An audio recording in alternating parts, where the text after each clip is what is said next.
Hello everyone, today I'll show you how to change PDF size to A2 or convert a PDF to A2 size. Open your PDF file.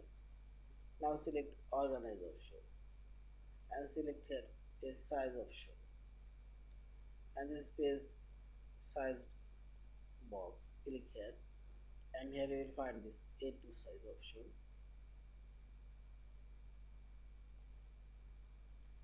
You can make it sense orientation, you can make it landscape, I'll choose portrait, and also you can change custom pages here. I'll choose all of this page and simply select apply and see this, all of these pages are converted to A2 size and select file option and check properties.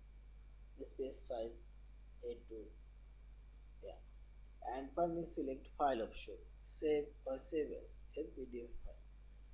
Thank you for watching. Please subscribe, like, share and follow.